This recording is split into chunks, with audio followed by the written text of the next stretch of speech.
नमस्कार दोस्तों, स्वागत है आप सभी का हमारे YouTube चैनल श्री कन्या क्लासेस संग्रिया पर। पिछले वीडियो में हमने बात की थी वर्ण विचार पर कि वर्ण क्या होते हैं और वर्णों को किस प्रकार बांटा जाता है। आज हम बात करेंगे शब्द विचार पर कि शब्द किसे कहते हैं और शब्दों का शुद्ध उच्चारण किस प्रकार होता है और शब्दों को शुद्ध रूप से लिखा किस प्रकार जाता है। तो चलिए दोस्तों शुरू करते हैं अपने शब्द विचार।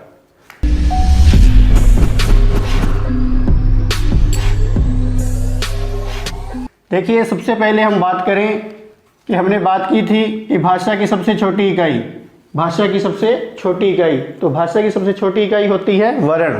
क्या होती हैं? वर्ण। फिर देखिए, शब्द की हम बात करें तो एक या एक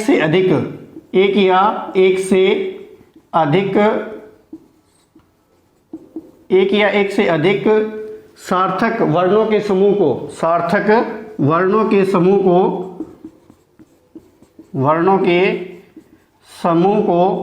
क्या कहेंगे? शब्द कहेंगे। क्या कहेंगे? शब्द कहेंगे। कैसे? देखिए, जैसे हम कोई भी शब्द लिखें तो जब तक उसका जो है सार्थक अर्थ नहीं होता तब तक वह शब्द नहीं होता। जैसे ये मैंने शब्द लिखा करक, तो करक शब्द का कोई अर्थ नहीं है, तो इसे हम शब्द नहीं कहेंगे। शब्द उसे ही कहेंगे जिसका सार्थक अर्थ निकलता हो। जैसे कि हम बात करें जलज लिखा मैंने, जलज लिखा, तो जलज का सार्थक अर्थ होता है। तो कहने का अर्थ यह है कि एक या एक से अधिक सार्थक वर्णों के समूह जिसमें अर्थ निकलता हो उसे ही हम क्या कहेंगे? शब्द कहेंगे। उसे क्या कहेंगे? शब्द।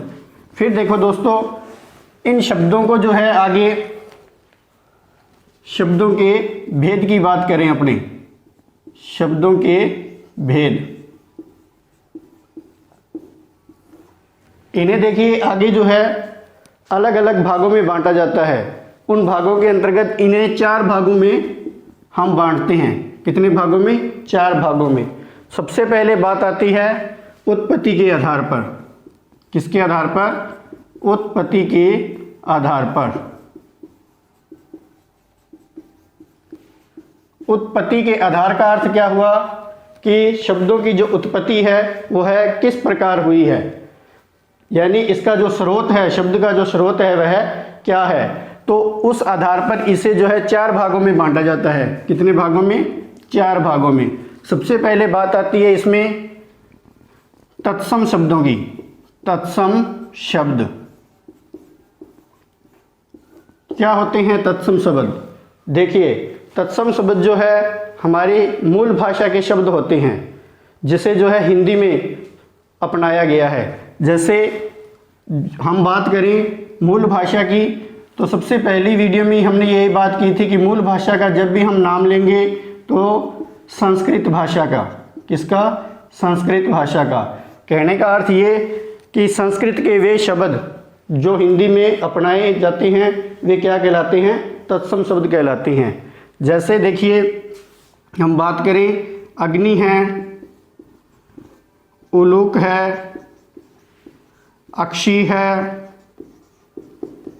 तो ये वे शब्द हैं जैसे संस्कृत में प्रयोग होते हैं उसी प्रकार से जो है हिंदी भाषा में भी प्रयोग में लिए जाते हैं। तो इसलिए इन्हें क्या कहते हैं? तत्सम शब्द कहते हैं। नंबर 2 हम बात करें तद्भव शब्द की। तद्भव शब्द। तद्भव शब्द देखिए क्या होते हैं कि ये संस्कृत के शब्द होते हैं और हिंदी में आते आते क्या हुआ, इनका रूप परिवर्तित हो गया, इसलिए इन्हें तद्भव शब्द कहा जाता है। जैसे देखिए अग्नि शब्द है तो अग्नि का जो है आग बन गया, अग्नि का आग बन गया। उलूक शब्द है तो उलूक का उल्लू बन गया। अक्षी शब्द है तो अक्षी का आंख बन गया। तो कहने का अर्थ यह है कि वे संस्कृत के वे शब्द जैसे थे वैसे ही हिंदी में अपनाए गए, वे तो कहलाते हैं तत्सम शब्द, और जिनका रूप परिवर्तित हो गया वे कहलाते हैं तद्भव शब्द। आगे हम बात करें नंबर 3 पर, तो नंबर 3 आते हैं हमारे देशज शब्द। देशज शब्द। देशज शब्द क्या होते हैं दोस्तों? देशज हमारी जो क्षेत्रीय जनता द्वारा गढ़ लिए जाते हैं, अपने आप बना लिए जाते हैं, उन्हें हम देशज शब्द कहते हैं। जैसे देखिए शब्द है खचाखच, गड़बड़, बुद्धू। तो ये कुछ ऐसे शब्द हैं जिन्हें जो है हमारी क्षेत्र की जनता जो है अपने आप गढ़ लेती है और इन्हें जो है हम भाषा में शामिल कर लेते हैं, तो इसलिए इन्हें क्या कहते हैं? देशज शब्द कहती हैं। फिर नंबर 4 पर बात आती है विदेशज की। विदेशज शब्द। विदेशज शब्द देखिए दोस्तों क्या होते हैं कि विदेशी भाषा के शब्द हैं। ये क्या है कि राजनीति है, आर्थिक है, सामाजिक है, उस आधार पर क्या है हमारे भाषा के अंतर्गत आ जाते हैं, इसलिए इन्हें विदेशज शब्द कहा जाता है। तो हमारे हिंदी में जो है अंग्रेजी के शब्द हैं, फारसी के शब्द हैं, अरबी के शब्द हैं, फ्रेंच के शब्द हैं, यानी अलग अलग भाषाओं के शब्द जो है हमारी हिंदी में शामिल कर लिए गए हैं। तो ये जो है क्या होते हैं? विदेशज शब्द। जैसे हम बात करें डॉक्टर शब्द है, फैन शब्द है, तो ये अंग्रेजी भाषा के शब्द हो गए। खजाना है, अरबी फारसी का हो गया। तो कहने का मतलब कि अलग दूसरी भाषाओं से जो आए हुए शब्द हैं जिसका जो कारण कोई भी हो सकता है, तो जब हम हमारी हिंदी भाषा में उसे शामिल कर लेते हैं तो उसे कहते हैं विदेशज शब्द। फिर हम बात करें आगे, देखिए वैसे तो इन्हें 4 भागों में बांटा जाता है, लेकिन 5वां भाग और बताया जाता है इसका। 5वां भाग जो है संकर शब्द। कौन से? संकर शब्द। क्या होते हैं संकर शब्द? देखिए जब 2 भाषाओं के शब्द आपस में मिलते हैं, किसके? 2 भाषाओं के जब शब्द आपस में मिलते हैं तो उन्हें संकर शब्द कहा जाता है। जैसे देखिए हम बात करें रेलगाड़ी, रेलगाड़ी, तो ये 2 भाषाओं से मिलकर बना हुआ शब्द है। जैसे रेल प्लस गाड़ी, तो रेल जो शब्द है वह तो है अंग्रेजी भाषा का और गाड़ी जो शब्द है वह हिंदी भाषा का। तो कहने का अर्थ यह है कि जब 2 भाषाओं के शब्द आपस में मिलते हैं तो उन्हें क्या कहते हैं? संकर शब्द कहते हैं। तो ये दोस्तों थे उत्पत्ति के आधार पर शब्दों के प्रकार, जिसमें सबसे पहले हमने बात की तत्सम शब्द की, फिर हमने बात की तद्भव की, फिर हमने बात की देशज की, फिर विदेशज की और संकर शब्द की। आगे हम बात करें नंबर 2। नंबर 2 होते हैं रचना के आधार पर। रचना के आधार पर या बनावट के आधार पर। बनावट के आधार पर। रचना के आधार पर या बनावट के आधार की बात करें तो इन्हें जो है 3 भागों में बांटा जाता है। कितने भागों में? 3 भागों में। जिसमें सबसे पहले बात आती है रूढ़ शब्द की। किनकी? रूढ़ शब्दों की। क्या होते हैं रूढ़ शब्द? देखिए रूढ़ शब्द वे शब्द हैं जो प्राचीन काल से चले आ रहे हैं। किस समय से? प्राचीन समय से। प्राचीन समय से चले आ रहे हैं। और साथ में क्या है, जब हम इनके टुकड़े करते हैं या इन्हें अलग करते हैं तो इनका कोई स्वतंत्र अर्थ नहीं होता, यानी टुकड़े करने पर स्वतंत्र अर्थ नहीं होता, तो इसलिए इन्हें कहते हैं रूढ़ शब्द और किसी एक के लिए ये रूढ़ हो जाते हैं।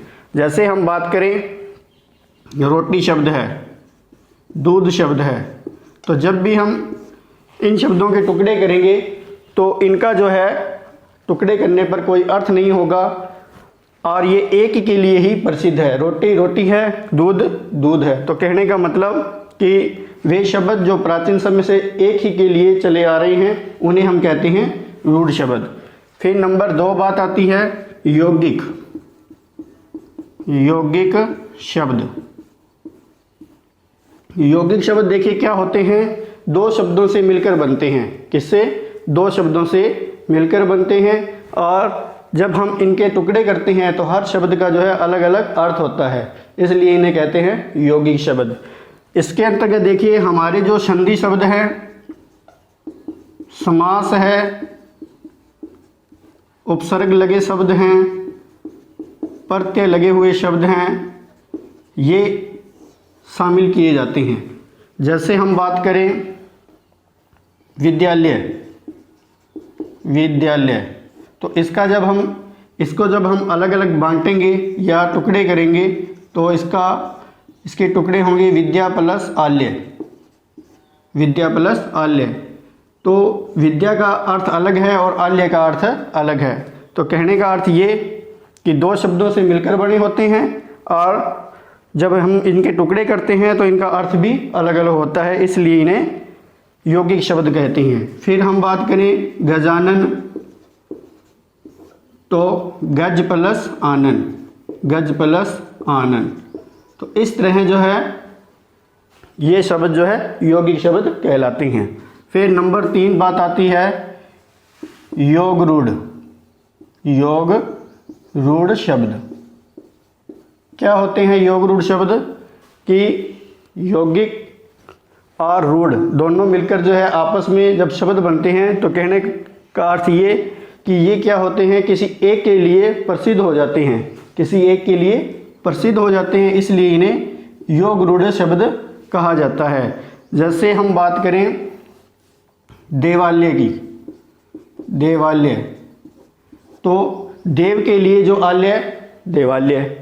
फिर हम बात, देवालय जो है किसके लिए प्रसिद्ध है? मंदिर के लिए प्रसिद्ध है। फिर हम बात करें जैसे गजानन, तो गज के समान जो है आनन है जिसके, गज के समान आनन है जिसके, अर्थात कौन? गणेश जी। फिर हम बात करें त्रिनेत्र, त्रिनेत्र, त्रिनेत्र की हम बात करें तो 3 है नेत्र जिसके, अर्थात कौन? शिव। तो कहने का अर्थ ये कि ये होते यौगिक शब्द हैं, लेकिन क्या है, किसी एक के लिए प्रसिद्ध हो जाते हैं या एक के लिए रूढ़ हो जाते हैं जब हम इनका विच्छेद करते हैं, तो इसलिए इन्हें क्या कहते हैं? योग रूढ़ शब्द कहते हैं। फिर हम बात करेंगे आगे समास की। तो समास के अंतर्गत देखिए जो हमारे बहुव्रीहि समास के उदाहरण हैं, बहुव्रीहि समास के जो उदाहरण हैं वो सभी के सभी जो है कौन से शब्द होते हैं? योग रूढ़ शब्द होते हैं। तो ये थे हमारे रचना के आधार पर या बनावट के आधार पर शब्दों के प्रकार। फिर नंबर 3 की बात करते हैं अपने। नंबर 3 होते हैं हमारे प्रयोग के आधार पर। किसके आधार पर? प्रयोग के आधार पर शब्दों के भेद। प्रयोग के आधार की बात करें कि जो इन शब्दों का प्रयोग जो है किस तरह होता है, तो उस आधार पर जो है इन्हें 2 भागों में बांटा जाता है। कितने भागों में? 2 भागों में। सबसे पहले बात आती है विकारी शब्द। विकारी शब्द क्या होते हैं विकारी? देखिए विकारी जो शब्द है वह विकार प्लस ई से बना है। किससे? विकार प्लस ई से। विकार का अर्थ होता है परिवर्तन। क्या होता है? परिवर्तन। ये कहने का अर्थ ये कि जब शब्द जो है लिंग वचन काल कारक आदि के कारण परिवर्तित हो जाए तो उन्हें विकारी शब्द कहा जाता है। जैसे हमारे जो है संज्ञा शब्द हैं, सर्वनाम हैं, विशेषण हैं, क्रिया है, इन शब्दों को शामिल किया जाता है। क्या है ये? जब भी इनका जो है लिंग वचन काल कारक आदि के कारण क्या होता है? परिवर्तन हो जाता है, इसलिए इन्हें विकारी शब्द कहते हैं। फिर नंबर 2 की बात करें हम अविकारी। अविकारी शब्द। अविकारी शब्द वे जिसमें जो है लिंग वचन काल कारक आदि के कारण क्या हो, अपरिवर्तित हो, यानी इनमें जो है परिवर्तन नहीं आता। तो इसमें देखिए हमारे जो है क्रिया विशेषण शब्दों को शामिल किया जाता है। फिर आते हैं समुच्चय बोधक, संबंध बोधक, ये जो शब्द हैं हमारे अविकारी शब्द के अंतर्गत आते हैं। तो ये थे प्रयोग के आधार पर शब्दों के भेद, विकारी और अविकारी। फिर नंबर हम 4 की बात करते हैं। नंबर 4 होते हैं हमारे अर्थ के आधार पर।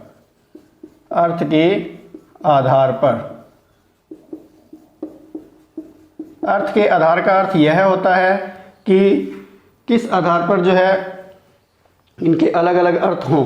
तो उस सबसे पहले इसमें बात आती है एकार्थी शब्द की,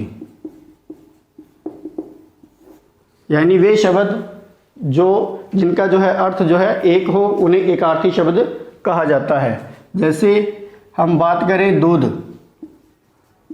हम बात करें घी, हम बात करें चाय, तो देखिए इनका अर्थ एक ही है, इसलिए इन्हें एकार्थी शब्द कहा जाता है। फिर नंबर 2 आते हैं अनेकार्थी शब्द। अनेकार्थी का अर्थ यह है कि जिनके जो है अर्थ अलग अलग हों, उन्हें अनेकार्थी शब्द कहते हैं। जैसे हम बात करें गज,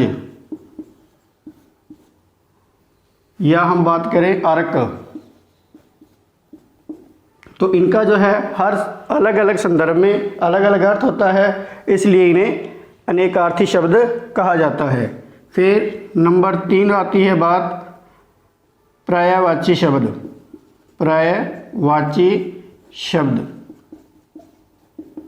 देखिए पर्यायवाची क्या होते हैं, जिनका अर्थ एक ही हो, यानी समान अर्थ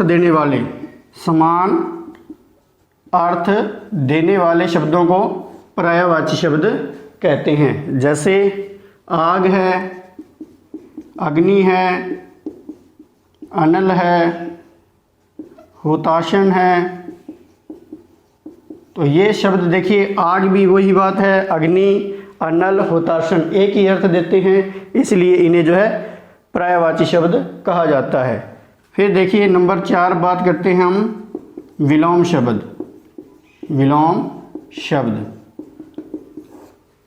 क्या होते हैं, विपरीत अर्थ देने वाले शब्द। कैसे अर्थ देने वाले, विपरीत अर्थ देने वाले शब्दों को विलोम शब्द कहा जाता है। जैसे रात, दिन, सर्दी, गर्मी, तो ये जो अर्थ क्या है, ये विपरीत अर्थ देते हैं, इसलिए इन्हें विलोम शब्द कहते हैं। फिर नंबर 5 हम बात करें युग्म शब्द।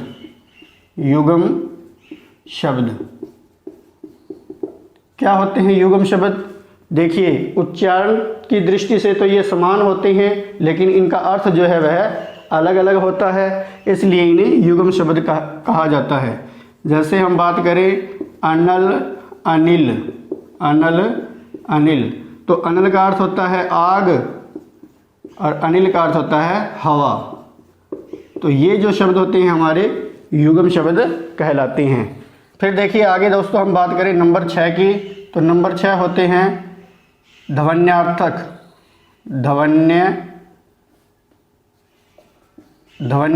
शब्द। क्या होते हैं ध्वन्यार्थक शब्द? कि जो ध्वनि के आधार पर बने होते हैं उन्हें ध्वन्यार्थक शब्द कहते हैं, यानी आवाज़ के आधार पर। जैसे चहचहाना,